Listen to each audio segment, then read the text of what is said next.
Boa tarde.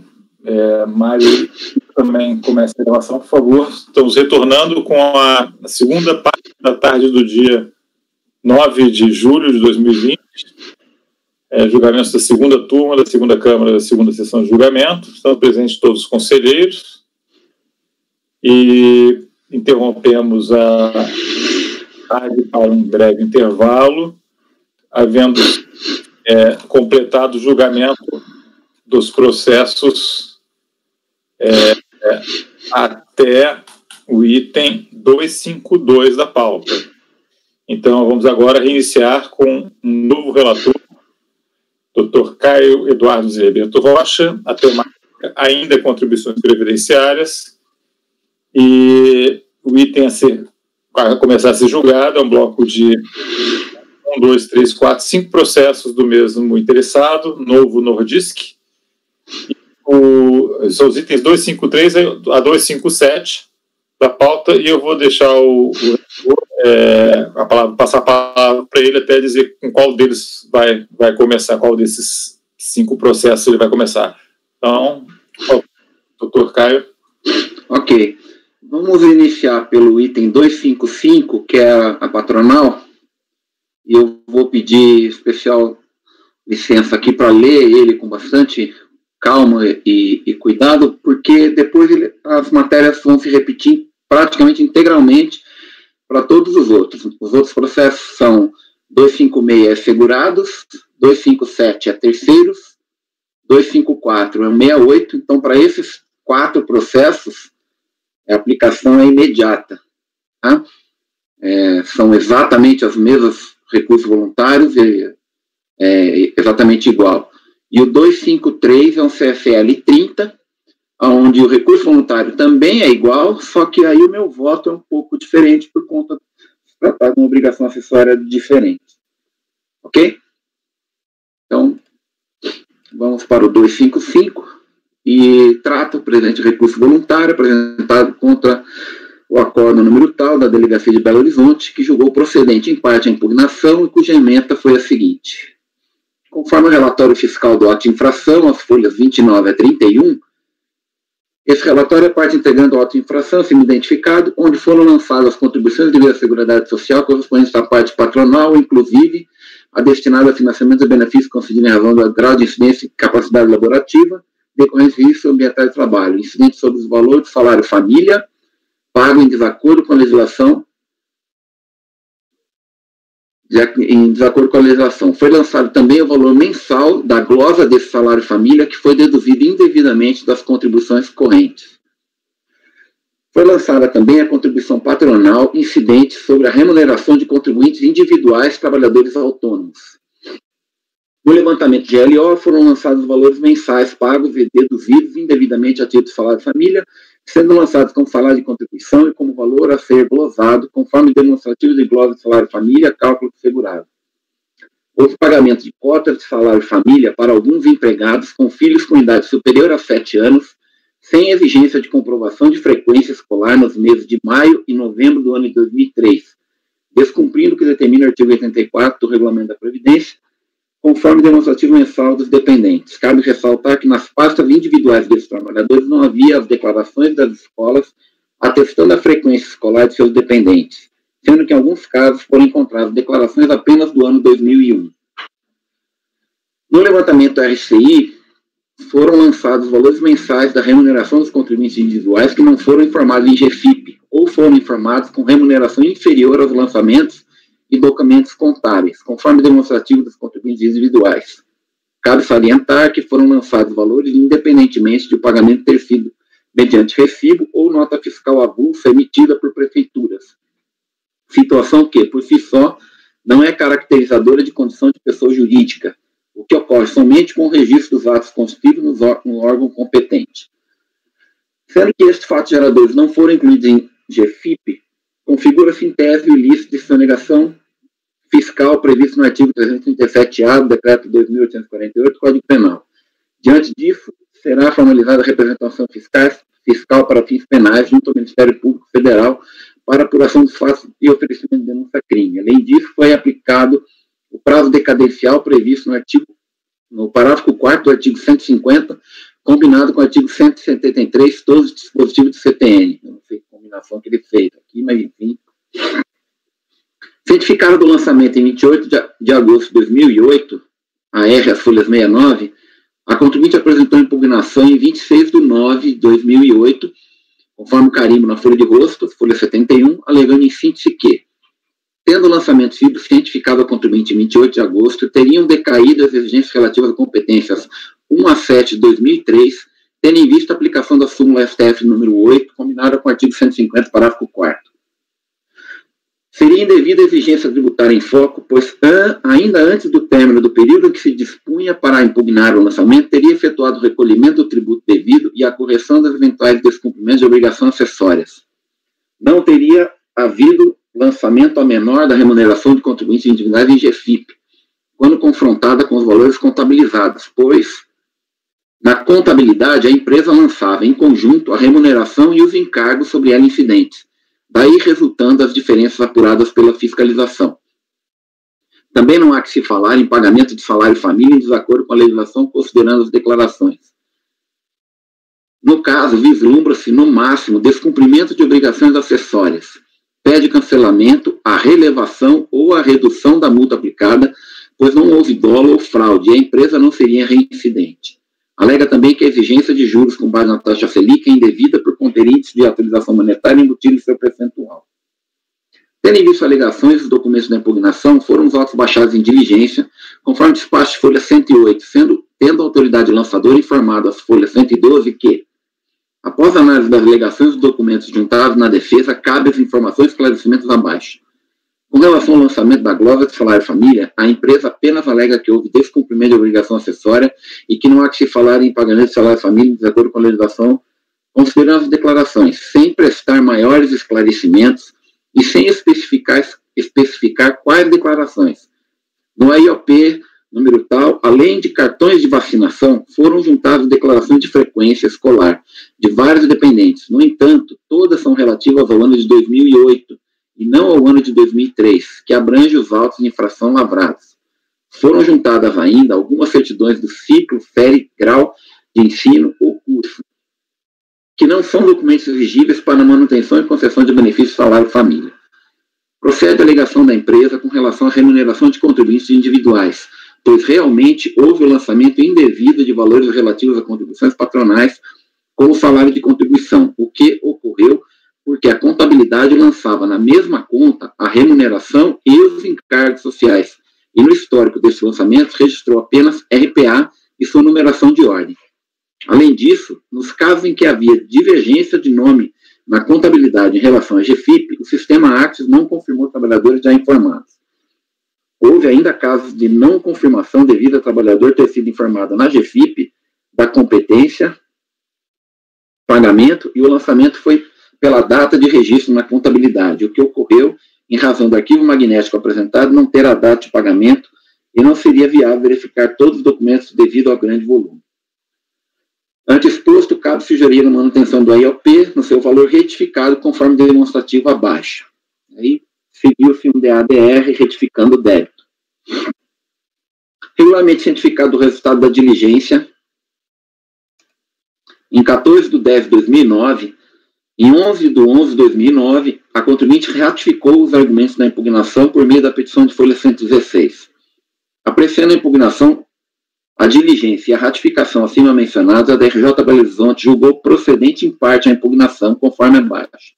Quanto à manutenção dos valores relativos ao salário de família, o contribuinte contesta o lançamento em sua totalidade. No entanto, com relação ao levantamento de GLO, não trouxe aos autos argumentos ou documentos que possam modificar o feito fiscal. Os valores lançados, considerados como remuneração pela autoridade fiscal, decorrem dos pagamentos a esses títulos feitos pela empresa, em desacordo com o que preceitua a legislação previdenciária. Conforme consta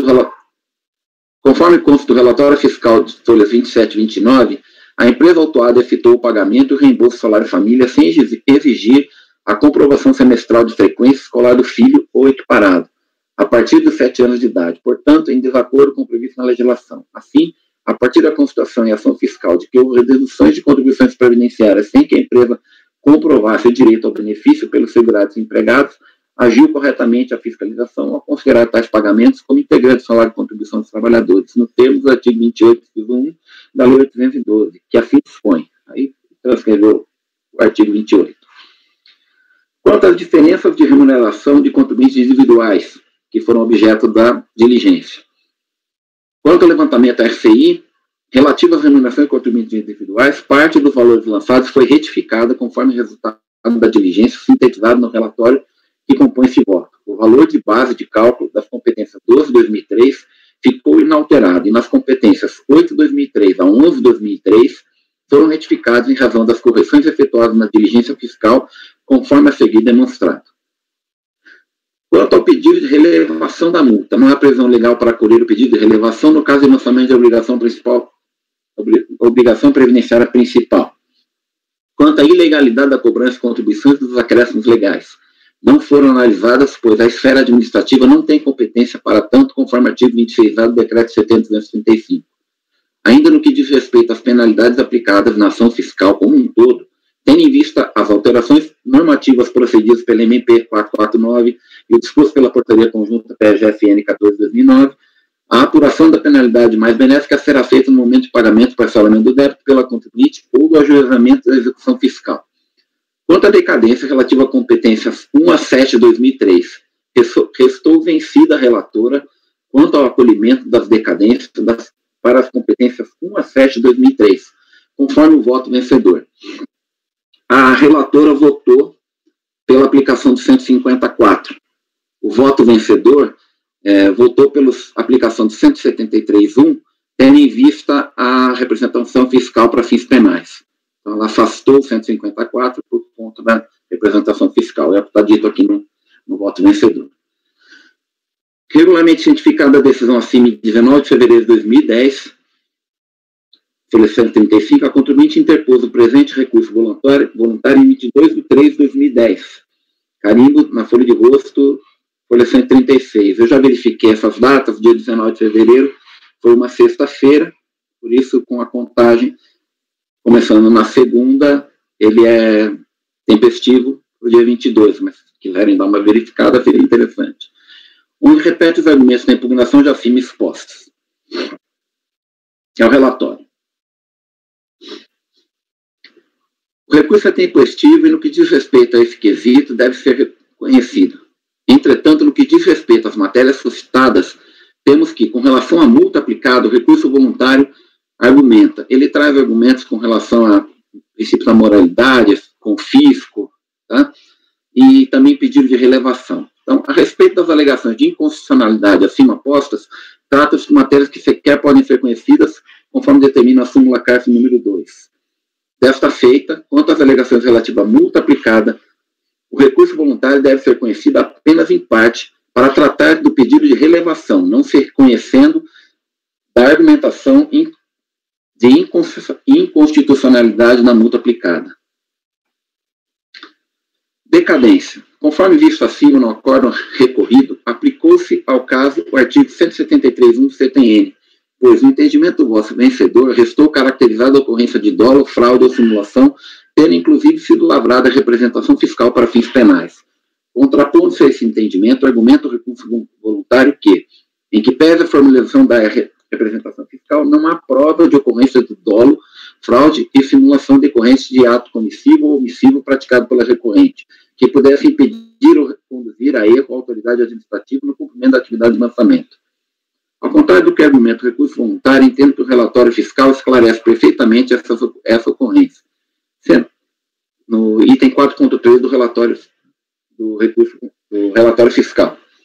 Sendo que esses fatos geradores não foram incluídos em GFIP. Eu já li esse trecho lá em cima, é a não inclusão em GFIP. Apurado pela fiscalização a ocorrência de fatos geradores de contribuições previdenciárias e que esses não foram declarados em GFIP, resta demonstrada a ocorrência de dolo do contribuinte quanto à sua intenção de reduzir o valor da contribuição devida mediante sonegação de parte de sua base de cálculo na GFIP. E sendo este o caso, aplica-se o entendimento simulado desse conselho. Caracteriza-se a ocorrência de dolo, fraude ou simulação, a contagem do prazo decadencial rege pelo artigo 173, inciso 1 do CTN. A propósito, essa mesma turma já decidiu nesse sentido. Eu trago aqui o acórdão citado abaixo, que aplica esse mesmo entendimento. Dessa forma, deve ser mantida a decisão recorrida, negando-se o provimento ao recurso voluntário quanto a esse ponto. Quanto ao cancelamento do lançamento.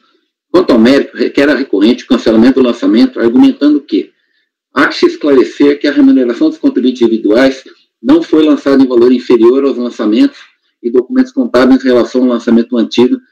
Ele repete aqui a argumentação da impugnação de que ele lançava na contabilidade o valor da contribuição e dos encargos. Tá? Não tem razão a recorrente.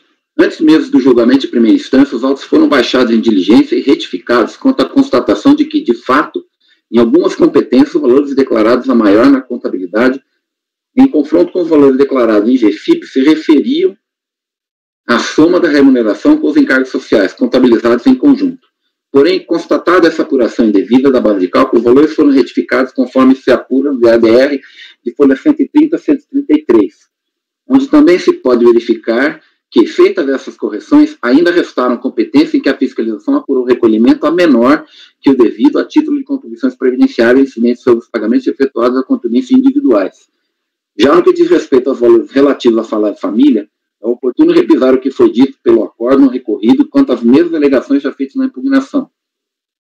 O contribuinte contesta o lançamento em sua totalidade, no entanto, com relação ao levantamento de GLO, não trouxe aos autos argumentos ou documentos que possam modificar o efeito fiscal, sem que a empresa comprovasse o direito ao benefício pelos empregados.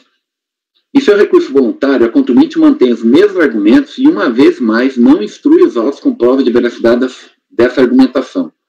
Além disso, seu argumento de que a apuração fiscal estaria demonstrando tão somente a ocorrência de infração à obrigação acessória não registra a apuração dos valores apurados pela fiscalização e constituídos regularmente no lançamento guerreado.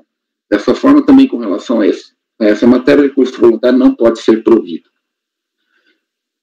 Multa, juros com base na taxa Selic. Por fim, requer ainda recurso voluntário que a multa aplicada seja relevada ou ao menos reduzida nos termos da legislação tributária e que, além disso, seja também excluída a exigência de juros calculados com base na taxa Selic. Quanto aos juros, aplica a súmula número 4.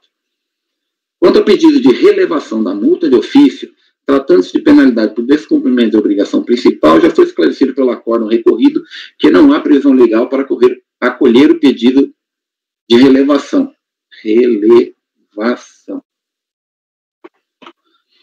Entretanto, no que diz respeito ao pedido de redução da penalidade aplicada, o acórdão recorrido já tratou devidamente da matéria, ao indicar que ele faz uma aplicação lá da portaria 14, portaria conjunta. De fato, sendo o presente lançamento anterior às alterações normativas introduzidas pela MP 449, posteriormente convertido na Lei 11.941, são aplicadas as disposições da referida portaria conjunta número 14, que no âmbito desse conselho enseja a aplicação da súmula CARF número 119. Desta forma, deve ser acolhido o pedido do recurso voluntário não no sentido da efetiva redução da penalidade aplicada, mas sim para aplicação ao caso do que determina a súmula 119, a fim de que, no momento a que se refere à portaria número 14, seja feita a aferição de qual é a penalidade mais benéfica ao contribuinte. Pelo exposto, voto pelo conhecimento parcial do recurso para, na parte conhecida, dar-lhe provimento parcial para que a retroatividade benigna seja aplicada nos termos da súmula CARF 119. Como voto? De acordo, só fazer uma observação aqui, de forma, né? E quando a gente fala voto de conhecimento parcial, a gente tem que dizer que a gente tem que especificar o que foi parcial. No caso, foi só a multa. Então, aí seria voto pelo conhecimento, por conhecer parcialmente do recurso, exceto a multa, a constitucionalidade, a matéria, a constitucionalidade da multa, para na parte conhecida aplicar aí a súmula. Entendeu? Tem que dizer o que a gente está conhecendo e o que a gente está deixando de conhecer. É orientação da administração, né? Tá. Aqui, será que não seria... É porque eu conheci, vamos quantificar, de 100% do recurso, eu deixei de conhecer... Aqui, como é só uma coisa que você não está conhecendo, a gente coloca só a coisa que você não está conhecendo. Que eu não estou conhecendo. Okay. Okay. Aí já acerta. Okay.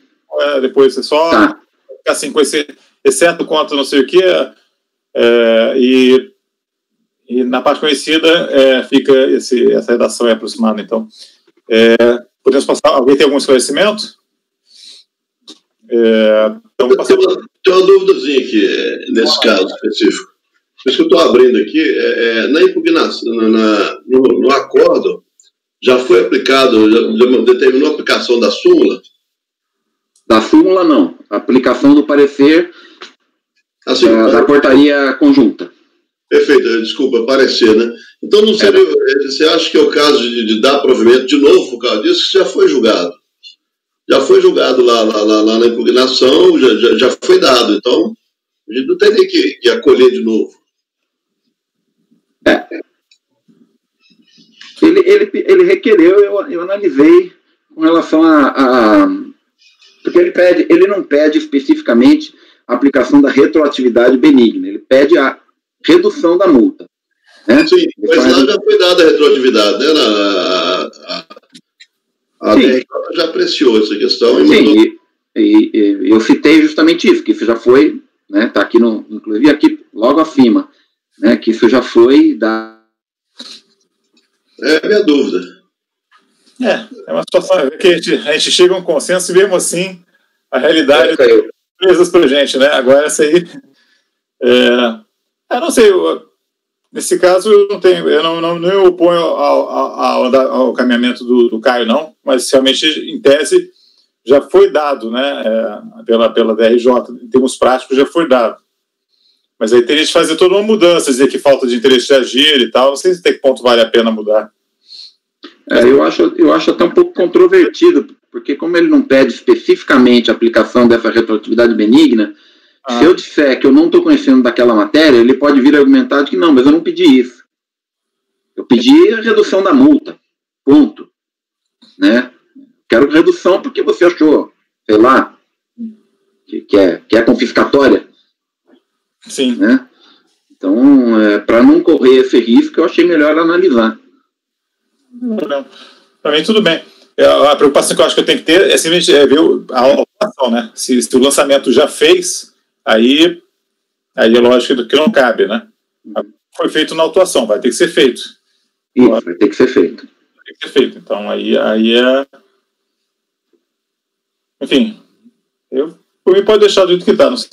Aqui, ó, tem o último parágrafo aqui do voto consoante o artigo 2º parágrafo da portaria, a análise do valor das multas, se cabível, será procedida no momento do pagamento, parcelamento do débito pelo contribuinte ou do ajuizamento do executor fiscal pela PGFM, caso não haja pagamento ou parcelamento. Então, está aplicando, mas também não acho que não é a essência, não. Ludmila quer falar, Rony? Mas só porque se já deu, não precisa de colocar de novo, né? Eu acho que só se anotar, a DRJ já colocou isso. Eu já peguei caso assim, eu só ressaltei que o cálculo já estava, já havia a sinalização, a determinação de que fosse procedido de acordo com a retroatividade benigna. Eu acho que vale fazer esse apontamento no corpo do voto. Mas dar o que já foi dado, eu não... Olha, eu tenho uma sugestão do seguinte: vocês pegarem o voto, aí já rolem para cima aí do dispositivo, na página anterior, onde eu começo dizendo: entretanto, no que diz respeito ao pedido de redução da penalidade aplicada, tá vendo? Eu posso alterar e colocar dessa forma. Essa matéria já foi acolhida pela DRJ, e aí eu nem cito a súmula CARF. Pode ser. Para mim, tudo bem. E aí fica negar-lhe provimento. Isso. Acho que fica mais adequado também. Eu tenho que concordar com a observação dos dois, que já foi dado, na verdade foi dado, né? Então, sem problemas. Pode ser. Então, Mário, como vota? Acompanho o relator, presidente. Ok. Martim? Eu gostaria de abrir a divergência em relação a um ponto do voto do Caio, que é a questão da decadência. O Caio ele, não aplica a decadência, em razão do artigo 1731 do CTN, pode dizer que houve dolo, fraude, na verdade seria sonegação aqui. E olhando os autos, eu verifiquei que chamou atenção isso, porque na verdade foi aplicado inicialmente a lançamento do artigo 45, né, já declarado inconstitucional, e quando a DRJ foi apreciar o caso, o relator da DRJ aplica o 150 parágrafo 4º, né, que é o meu entendimento, e o voto vencedor da DRJ, não é o voto do relator, né, o voto vencedor, ele aplica o 173, entendendo que houve a sonegação e intuito doloso, e em razão disso não seria aplicável o 731. Esse entendimento, qual foi o mesmo do Caio, né, aqui, eu divirjo dele, né, eu entendo que no caso dos autos, que foi uma omissão dos valores da glosa do salário família, não há uma intenção dolosa do contribuinte em sonegar. Aqui até, ele não inventou esse valor do salário família, pelo que todo o relato do Caio, até mesmo do relato fiscal, teria o pagamento do salário família, o que não houve foi uma perfeição do salário família, que era conferir se as crianças estavam indo na creche, acima de 7 anos, daí foi lá verificar se tinha as provas, só tinha de 1 ano, ou seja, dá a entender que não foi uma invenção do contribuinte, prestar uma informação inexata, ele simplesmente achava que tinha o direito, né, fez de uma forma errada e foi glosado. Não é uma fraude, assim, inventou uma salário família de quem nem teria. Então, em razão disso, e também tem que diferenciar quando que vai ser aplicado, sempre que houver uma omissão, né, vou dar um exemplo, não pagou o PLR, né, vai ser considerado que é um 731, né, a empresa pagou o PLR para funcionários e não omitiu a GFIP. É um caso similar aqui, porque todos os casos que a gente tem aqui no CARF é de omissão em GFIP, de contribuição previdenciária, assim, ocorre, não declarou isso na fonte pagadora, se tivesse não declarou isso na GFIP. Se tivesse declarado, não teria o lançamento, já estaria, o próprio contribuinte já feito a declaração. Então, aqui, eu entendo que não há como verificar que haja uma intenção dolosa do contribuinte, no caso, de ter inventado isso de uma forma escamotear, esconder a parcela da tributação. Houve, na verdade, uma interpretação equivocada da legislação, que ele achava-se no direito de ter esse benefício do salário família, que, no fim, o Caio explicou bem por que não teria o benefício.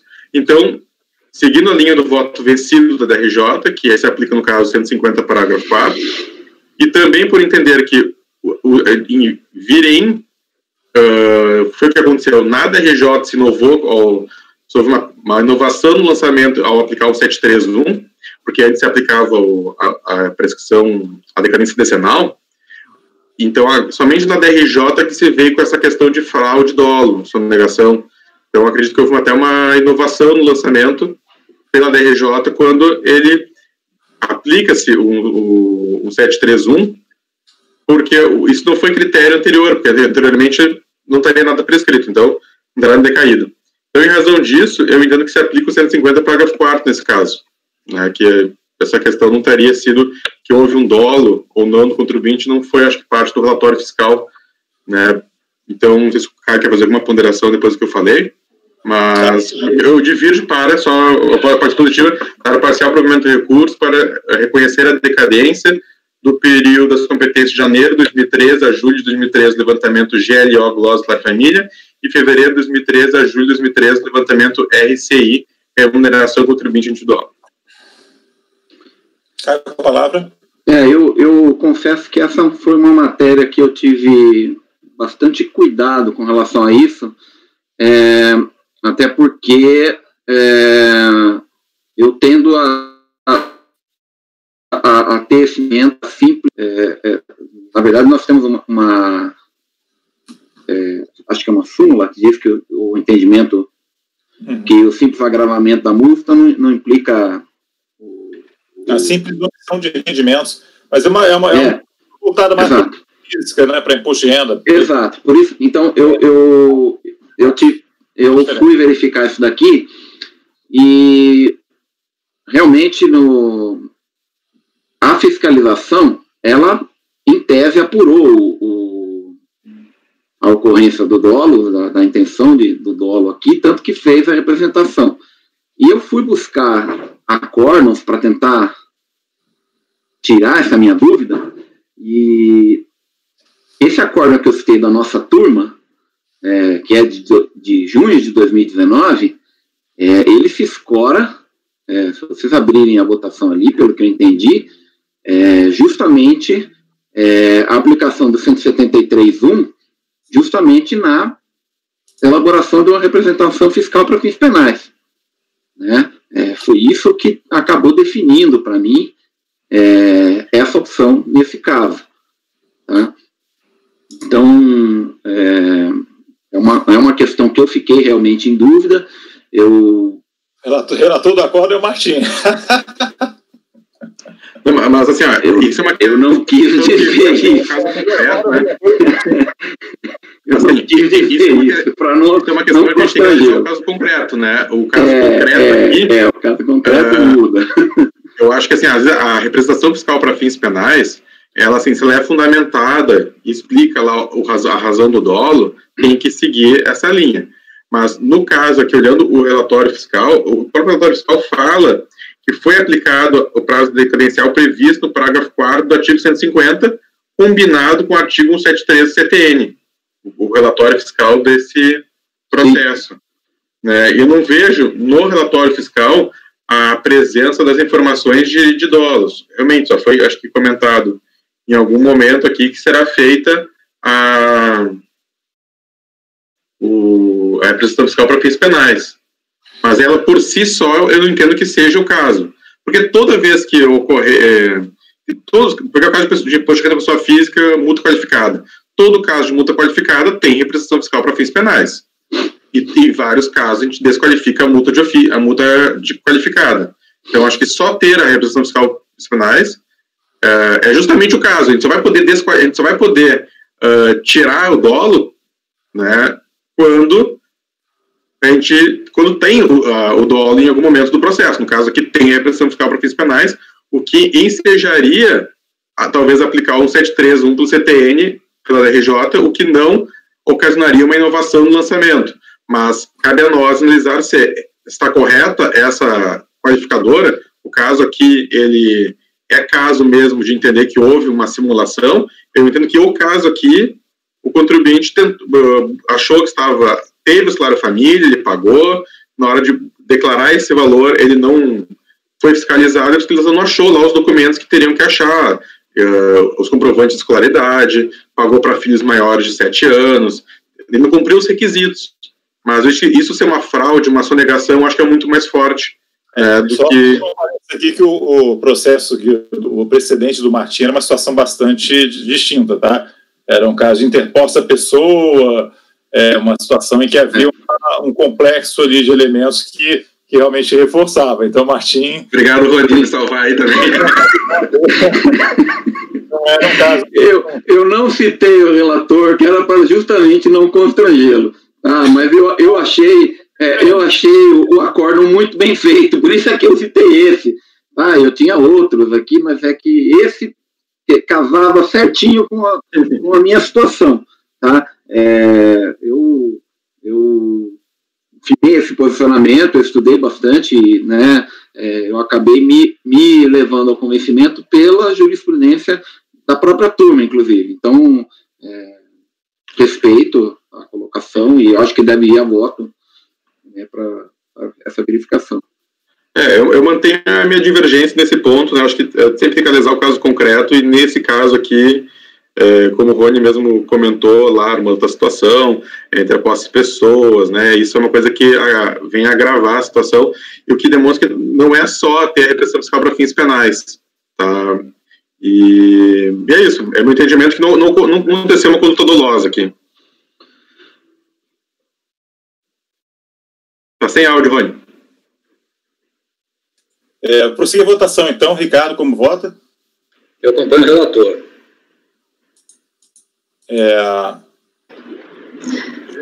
Eu vou acompanhar o relator também.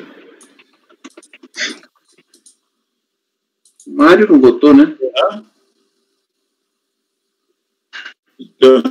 Mário votou? Mário votou. Mário votou.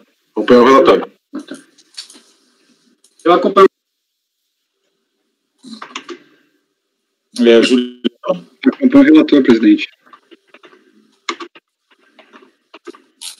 Eu vou acompanhar a divergência. Então, fica...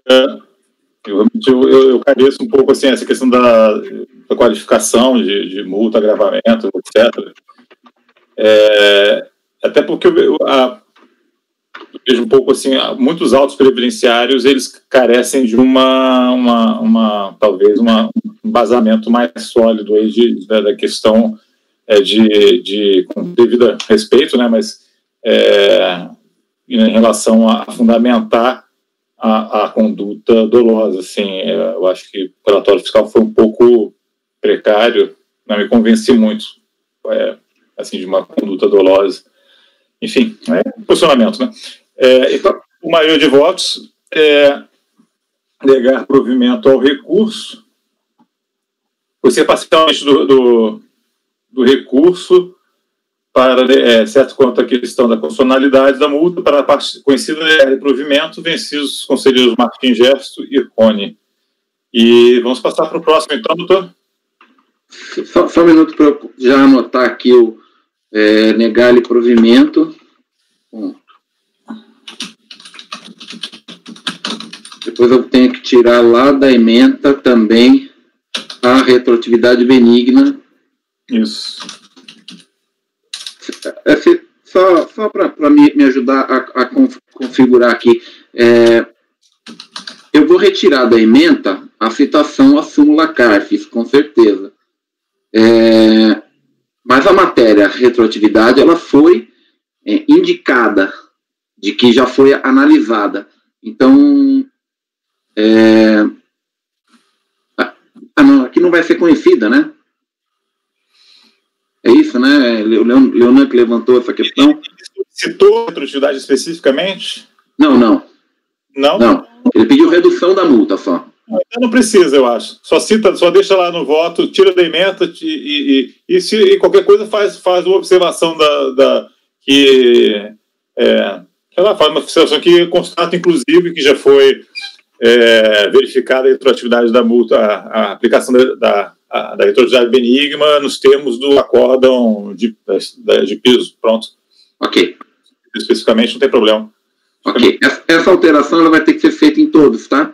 Só para ficar bem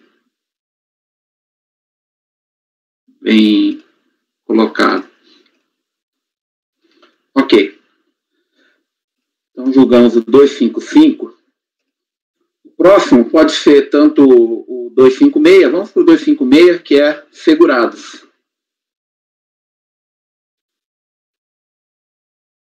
Ok? Pode prosseguir, ok. Tá. O lançamento de segurados é exatamente igual. Tá? Tanto segurados quanto terceiros são as mesmas apurações em que foi feita a apuração aqui com relação às contribuições dos segurados decorrentes daquele lançamento principal.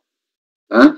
Um reflexo direto. Inclusive, as argumentações de impugnação e de recurso voluntário são exatamente as mesmas. Então, tudo que nós analisamos ali no processo principal se aplica aqui.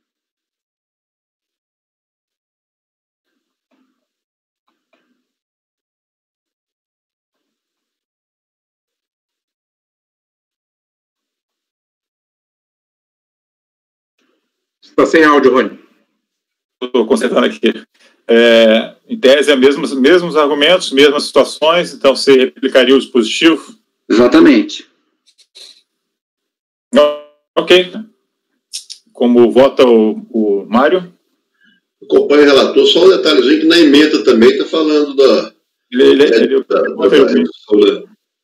da súmula de 119, né, Mário? Isso, exato. Isso, já anotei para retirar.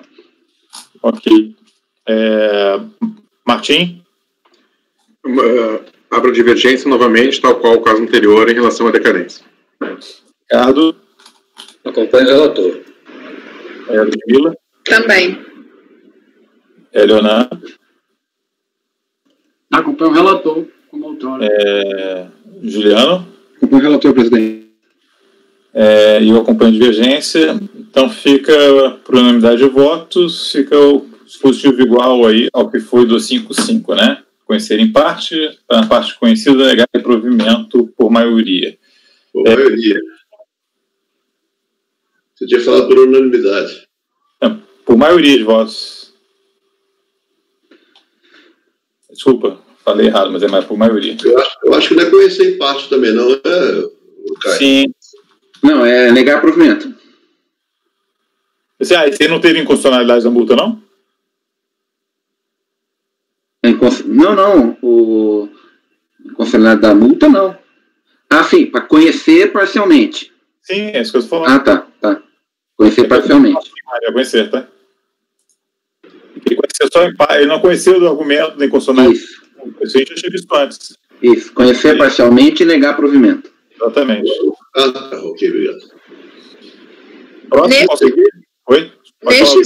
Nestes casos, quando é só súmula 2, para o dispositivo não ficar muito grande, porque essa parte do exceto, quanto, fica uns dispositivos enormes. Quando é só súmula CAF 2, eu geralmente conheço e coloco só no voto, para não ficar com esses dispositivos enormes. Simplifica, né? Não, eu acho melhor também, assim, mas ele fez dessa maneira, mas, assim, não vejo o maior problema. Não tem problema também, se achar que... Não estou falando que é problema não, gente, tá certo. Mas para as próximas pode ser uma sugestão. Eu acho que essa é a ideia da Ludmila, né? Sugerir, nesse caso, ficar lá dentro. Acolho e nego o provimento. Ok. Está feito, deixa assim. Ok. O item 257, que é terceiros. Ok.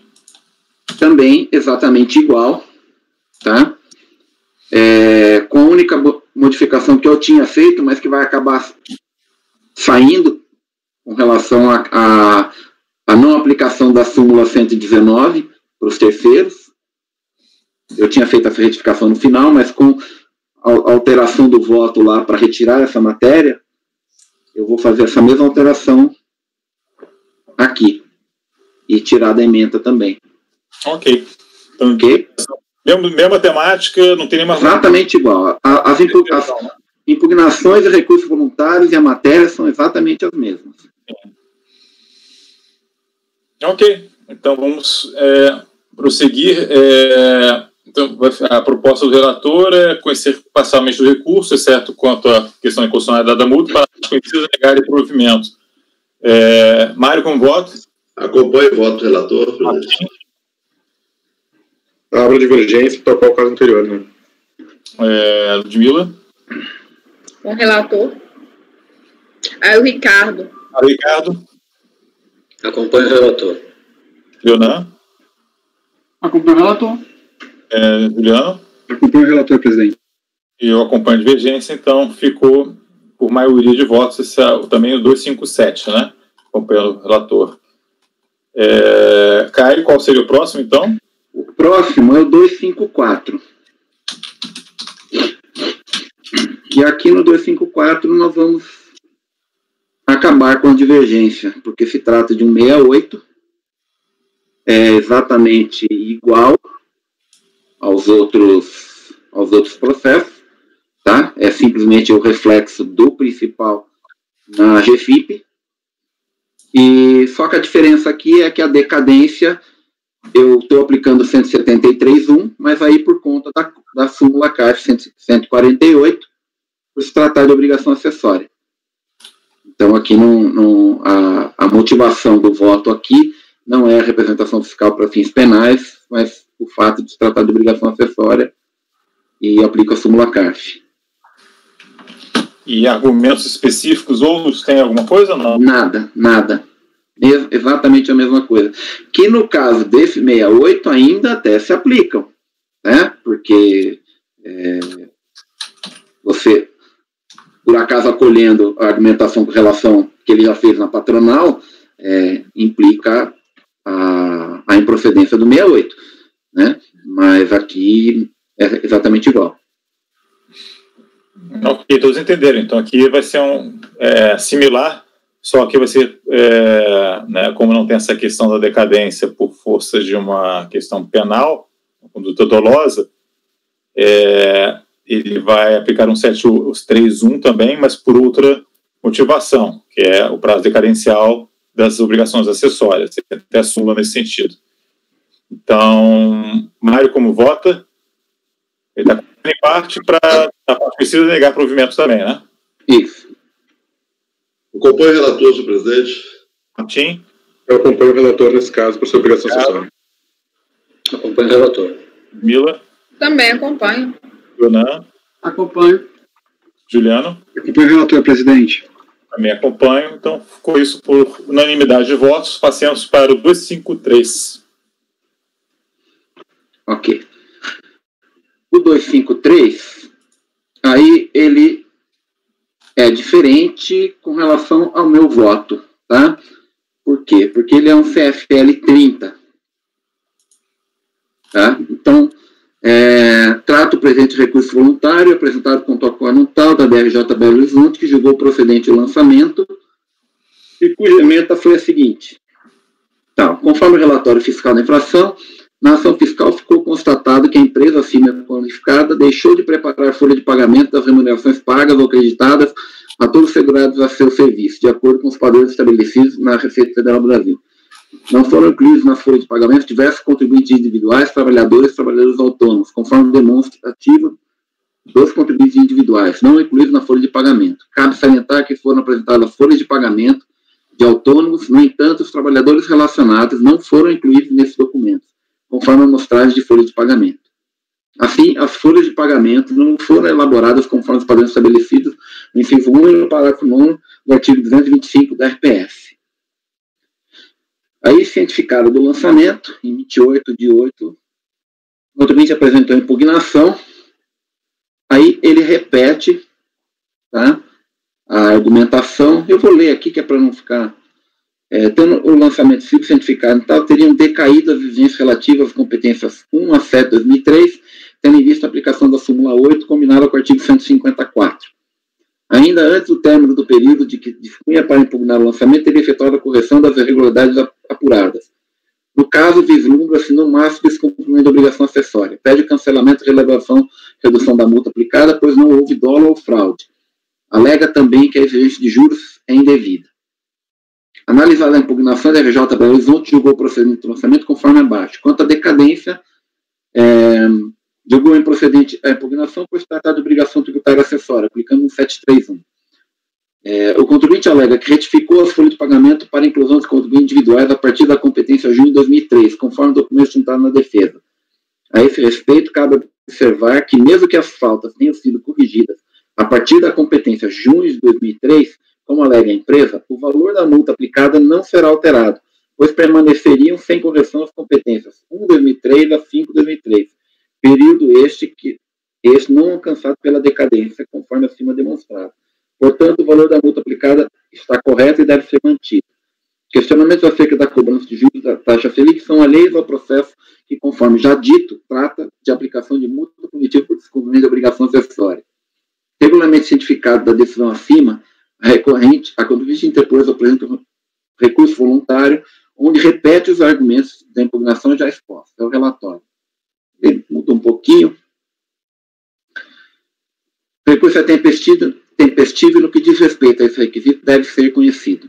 Entretanto, no que diz respeito às matérias suscitadas, temos que, com relação à multa aplicada, o recurso voluntário argumenta, mesmo quanto à multa, o contribuinte entende que merece ser relevada ou, no mínimo, reduzida, nos termos da legislação tributária, uma vez que não houve dolo e a conduta não é reincidente.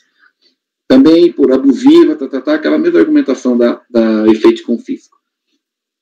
A respeito das alegações de inconstitucionalidade acima postas, tratam-se de matérias que sequer podem ser conhecidas conforme determina a súmula CARF número 2. Desta feita, quanto à alegação, então vou tratar conhecer apenas da argumentação relativa à relevação. Além disso, desde a impugnação, a recorrente vem se insurgindo contra a aplicação de juros com base na taxa Selic, sem, no entanto, atentar para o fato de que, por se tratar de penalidade por descumprimento de obrigação acessória, não é no voto de exigência a título de juros, mas apenas de multa por descumprimento de obrigação acessória, como bem se pode apurar não só no auto de infração, folhas 2 a 7, mas também no acórdão recorrido, que tratando especificamente da matéria já indicou que, aí os questionamentos, Assim, não cabe conhecer da irresignação do contribuinte contra a exigência estranha aos autos, de modo que também no que diz respeito à sua argumentação contra a exigência de juros, com base na taxa Selic, não devem esses argumentos serem conhecidos nesse recurso voluntário. Decadência, eu aplico a súmula CARF 148 para se tratar de obrigação acessória. Quanto ao cancelamento do lançamento. Quanto ao mérito, requer a recorrente o cancelamento do lançamento, argumentando que, no caso, o lançamento versa exclusivamente do descumprimento de obrigação acessória, porquanto a obrigação principal foi integralmente extinta pelo pagamento, causa extintiva da obrigação tributária, que tem o poder de impedir que se exija novamente a evasão. Como se vê nas afirmações acima, a recorrente expressamente reconhece a ocorrência da infração, e como veremos a seguir, ao tratar do pedido de relevação, resta caracterizado o descumprimento da obrigação acessória, que seja a aplicação da penalidade, tal como feito pela fiscalização, não havendo como dar provimento ao pedido de cancelamento da penalidade. Relevação. Por fim, requer ainda o recurso voluntário que a multa seja aplicada, relevada ou ao menos reduzida. Quanto ao pedido de relevação da multa de ofício, o acórdão recorrido já indicou que a sua pretensão não foi acolhida por não ter atendido os requisitos do parágrafo 1º do artigo 291 do Regulamento da Previdência, aprovado pelo Decreto 1048, vigente à data do lançamento. Tá? Aquela indicação que eu li acima, de que ele não corrigiu todas as competências. Tá? E como é uma multa fixa, não adianta eu relevar as competências que ele corrigiu, que a multa permanece a mesma.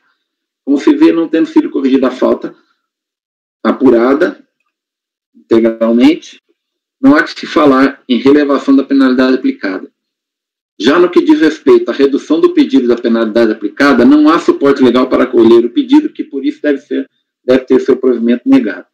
Por tudo exposto, voto pelo conhecimento parcial do recurso voluntário, vou acrescentar o que não conheci, para na parte conhecida negar-lhe provimento. Como voto?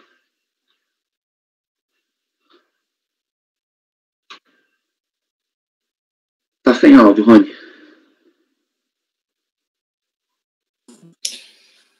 Mário, como vota? Acompanho o voto do relator, presidente. Martim? Também acompanho. Ricardo? Acompanho o relator. Mila? Também. Leonan? Acompanho o relator. Juliano? Acompanho o voto do relator, presidente. Eu também acompanho, então ficou conhecer parte do recurso, exceto quanto à inconstitucionalidade, para a parte conhecida, negar-lhe provimento, e para o item 253. E eu já retorno a palavra para o doutor Caio, os últimos processos do dia, 258, 259, os itens, mesma empresa, mesmo interessado, RCM Locação de Máquinas Limitada, e com a palavra, 258, 259, doutor. Ok. Aqui tanto faz, nós podemos manter a numeração a ordem da pauta. Vou até adiantar. São dois processos. O 258 da pauta, que é esse que nós vamos ler, é relativo a segurados, e o 259 é relativo a terceiros. Tá? Eu pesquisei no sistema de processo e verifiquei que o processo principal já foi julgado. Ele foi julgado há bastante tempo, inclusive. E eu vou fazer a citação, como se tratam de reflexos daquele processo principal, eu vou aplicar aquele julgamento a esses autos. Tá? Trata o presente recurso voluntário apresentado contra o acórdão número tal da 6ª turma de julgamento da DRJ Belo Horizonte, que julgou procedente o lançamento e cuja ementa foi a seguinte. Tá? Conforme o relatório de infração, as folhas 46 a 56, o lançamento se refere às contribuições devidas pelos segurados e empregados da autuada, incidentes sobre pagamento de participações no lucro e abono de férias, que teriam sido pagos em desacordo com o que determina a legislação, conforme abaixo em síntese. Quanto ao PLR, apesar de haver acordo coletivo tratando do assunto, não foram estabelecidas regras claras e objetivas com mecanismos de aferição das informações, conforme prefeitura a Lei 10.101/2000. E a empresa teria efetuado pagamentos aos seus empregados a título de PLR em mais de 2 parcelas anuais, inclusive sem respeitar a periodicidade de apenas um pagamento por semestre. Quanto ao abono de férias, indica que os pagamentos a esse título ocorreram em desacordo com o que prefeitua os artigos 143 e 144 da CLT, e que, neste caso, integrariam o salário de contribuição para fins de incidência previdenciária a teor do que determina o artigo 28 da Lei 8.212 e o Regulamento da Previdência aprovado pelo Decreto 30.048. Regularmente intimado do lançamento, o contribuinte apresentou impugnação onde alega, em síntese, que, inicialmente, haveria conexão entre o presente feito e os demais lançamentos decorrentes da mesma ação fiscal, inclusive porque alguns deles seriam reflexos do lançamento principal, no caso, esse mesmo reflexo. Preliminarmente, argumenta que seria nulo o lançamento, pois estaria sendo desrespeitado o artigo 9 do Decreto 735, que prescreve que serão feitos um auto de infração para cada infração apurada, e no caso dos autos, teriam sido apuradas duas infrações, uma relativa ao PLR, outra relativa ao abono de férias. No mérito, no que diz respeito à PLR, além da referida verba ter caráter indenizatório, seu pagamento observou integralmente as prescrições normativas aplicáveis, sendo equivocada a interpretação dada ao artigo 3º da Lei 10.101 pelo fisco, sendo inaplicável ao caso o princípio da habitualidade, havendo, portanto, desrespeito às normas constitucionais e legais. Alternativamente, ao eventual não acolhimento das teses acima, requer ainda que a eventual tributação dos valores relativos à PLR recaíssem apenas sobre as parcelas excedentes, aquelas permitidas por lei, uma por semestre. Relativamente ao abono de férias, argumenta que não descumpriu o preceituado pelos artigos 143 e 144 da CLT. Ao contrário, os cumpriu fielmente e, nesse sentido, aplicou a convenção coletiva conforme definido perante o sindicato da classe dos empregados, sendo direito destes a isenção previdenciária e que não se trataria de parcela remuneratória eventual. Por fim, pede a relevação da exigência da multa e juros sobre os eventuais mantidos pela decisão de primeira instância. Informa ainda que, por orientação do próprio fisco, realizou depósito administrativo integral dos valores discutidos como cautela. Por fim, requer provar o alegado por todos os meios de prova, tais como oral, documentário e pericial. Apreciando a impugnação, a DRJ Belo Horizonte julgou procedente o lançamento, mantendo integralmente o lançamento do que, tendo a contribuinte sido regularmente intimada, sido regularmente intimada em 29/6/2009, interpôs o presente recurso voluntário em 27/7/2009, onde alega em síntese que, inicialmente, após indicar a tempestividade do recurso voluntário, requer-lhe seja conferido efeito suspensivo nos termos do artigo 33 do Decreto 70/235. Preliminarmente, repete os argumentos apresentados na impugnação quanto à nulidade do lançamento face ao desrespeito do artigo 9º. Em seguida, argumenta pela nulidade do acórdão pelo cerceamento de defesa ao negar a produção de prova pericial nos termos do artigo 16 do 735. No mérito, não se conformando com a decisão de primeira instância, argumenta que, quanto à tributação da PLR, que cumpriu fielmente a determinação do acordo coletivo celebrado com o sindicato da classe e que referido acordo é instrumento hábil para definir na forma como deve ser paga a parcela título de PLR a seus empregados, e que, nesse sentido, seria indevida a exigência posta, repetindo, então, os argumentos expostos por ocasião da impugnação, inclusive no que diz respeito ao pedido alternativo, para que fossem tributadas apenas as parcelas excedentes da PLR. Da mesma forma, repisa no recurso voluntário os argumentos postos na impugnação relativamente ao abono de férias, frisando que sua requisição de produção de prova pericial viria justamente demonstrar que cumpriu fielmente o que determinam os artigos 143 e 144 da CLT, quanto ao pagamento do abono de férias, que, por isso mesmo, deveria ser cancelada a tributação sofrida. Por fim, também no que diz respeito à exigência de multa e juros, requer a relevação da sua plena aplicação ao relatório. O recurso é tempestivo e atende aos demais requisitos de admissibilidade, portanto, dele conheço. Prescreve o artigo 6º do anexo 2 do regimento interno desse Conselho, aprovado pela portaria MF 343, aí eu transcrevo o artigo 6º, que vai falar sobre os reflexos. Tal reunião processual, em razão da vinculação dos processos aos mesmos elementos de prova, tem por objetivo conferir uniformidade de decisões a todos os lançamentos decorrentes da mesma ação fiscal, contribuindo decisivamente para o atingimento que o artigo 2º da Lei 9784 determinou fosse observado pela administração pública no âmbito do processo administrativo, especialmente a segurança jurídica, no meu entender. A esse respeito, este Conselho vem decidindo uniformemente, desde o extinto Conselho de Contribuintes do Ministério da Fazenda, que os processos reflexos seguem sempre a decisão proferida no processo principal, a teor dos acordos abaixo. Eu cito aqui, procurei dar uma gama grande aqui de acórdãos recentes, todos nesse sentido.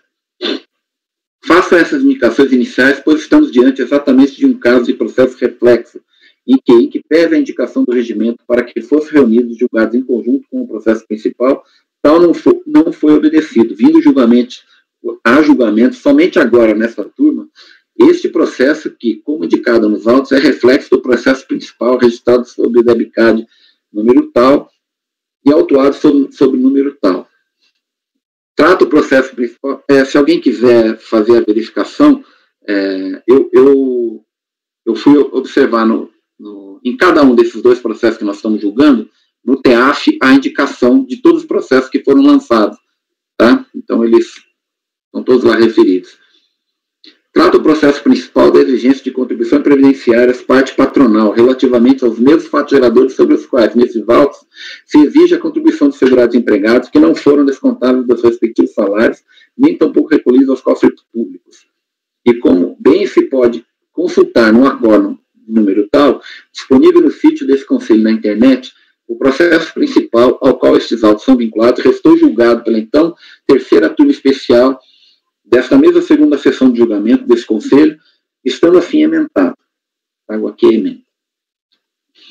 E tanto o presente feito é reflexo direto do processo principal, que se extraímos o voto ali proferido e aqui anexarmos sem qualquer referência a essa simples transposição, veremos que os argumentos ali enfrentados são exatamente os mesmos do ora apreciado recurso voluntário, se não vejamos.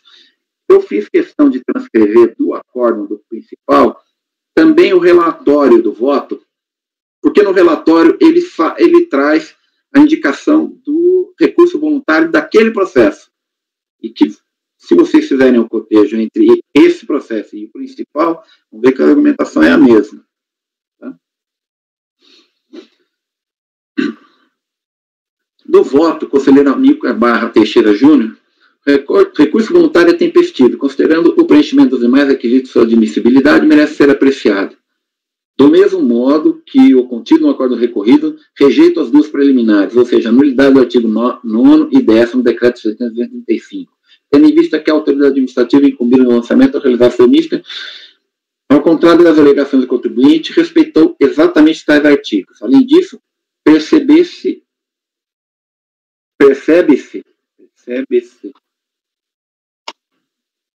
a total conformidade do trabalho de fiscalização com as regras constantes do artigo 142 do CTN.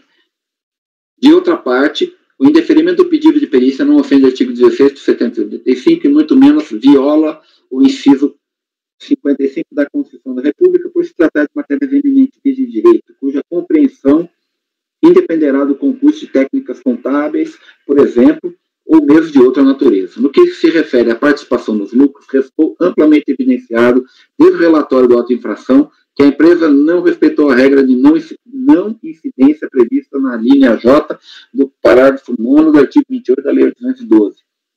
No dispositivo referido do parágrafo anterior, o benefício somente ocorrerá se a verba for paga ou creditada de acordo com a lei específica, no caso, a Lei 10.101. Eu vou me abster de ler o restante, senhor presidente. O voto está aqui à disposição. Eu vou concluir dizendo o seguinte: desta forma, sendo esse reflexo direto do lançamento principal, deve ser aplicada a este a mesma decisão já proferida por esse Conselho, conforme acima transcrito nos termos do que faculta o artigo 6º do anexo 2 do regimento interno desse Conselho, e conforme a jurisprudência uniforme desse Conselho, já antes também transcrita. Por todo exposto e adotando como minhas razões de decidir do voto proferido nos autos do processo principal, no tal, voto por conhecer o recurso voluntário para negar-lhe provimento. Como voto? Ok, doutor. Está em aberto aí a debate, esclarecimentos. Então, se ninguém tiver nenhuma observação, vou passar a coleta dos votos, então. Mário? Acompanhe o relator, senhor presidente. Martim? Eu vou acompanhar o relator pelas conclusões, por uma razão que o relator, o Caio, ele vai lá e reproduz o voto do processo principal, né? Eu entendo que, no caso, se pode usar os argumentos do processo principal para embasar esse processo, tá? Por exemplo, a gente pegou um caso agora aqui, a gente jogou 5 processos da mesma contribuinte. Quando a gente jogou o primeiro, deu maioria. No segundo, a gente não aplica o resultado do primeiro, que é o principal, né, que a gente chama de principal, né, no segundo e deu uma unanimidade. Estamos aplicando aqui o voto. Então, eu acho que não é porque um foi julgado de um jeito que efetivamente todos os demais vão julgar de outro. Pode dar até uma divergência se eles forem julgados em outra sessão, mas de qualquer modo, pelas conclusões, eu também entendo que tem que ser negado o provimento ao recurso. Eu fico um pouco de dúvida na questão do PLR e fui verificar lá nos autos e realmente é uma parcela de R$300 que foi paga 3 vezes de 100 no mesmo semestre. Pelo meu entendimento, esse ponto até poderia não se tributar na primeira parcela, que foi paga de acordo. No entanto, o grande problema do PLR é falta de regras claras e objetivos, que não teve nenhuma regra, então ela não era nem clara no objetivo, como não tinha regra nenhuma. Então, em razão disso, eu entendo que essa rubrica também tem que sofrer a tributação. Então, a conclusão é a mesma, negar provimento ao recurso, mas por umas conclusões de uma forma um pouco diferente. Então, acompanho o relator pelas conclusões. Ok. Ricardo? Eu acompanho integralmente o relator. Ludmila? Também, acompanho. Leonan? Acompanho pelas conclusões. Juliano? Acompanho pelas conclusões. Eu acompanho o relator também. Então, ficaram pelas conclusões os doutores Martim, Leonan e Juliano. E o resultado foi negar provimento ao recurso. Eu vou falar para o doutor Caio. Votaram para as conclusões Martim e Leonan? Martim e Juliano. Foi unanimidade de votos, né? E Juliano. Okay. E Juliano. Martim, Leonan e Juliano, certo? O processo seguinte é exatamente igual. Qual que é? O 259 Tá. é o processo relativo aos terceiros. Exatamente igual.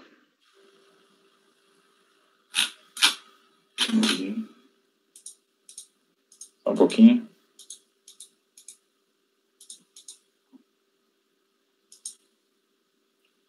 Então, sua proposta de voto é exatamente a mesma? Sim, exatamente a mesma. E não tem nenhuma argumentação específica diferenciada também? Não. Vontade. Então, vamos passar a votação, se ninguém tem nenhuma observação, nenhuma dúvida.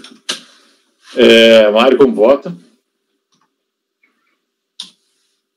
Só uma dúvida, o dispositivo vai ficar dessa forma, hein?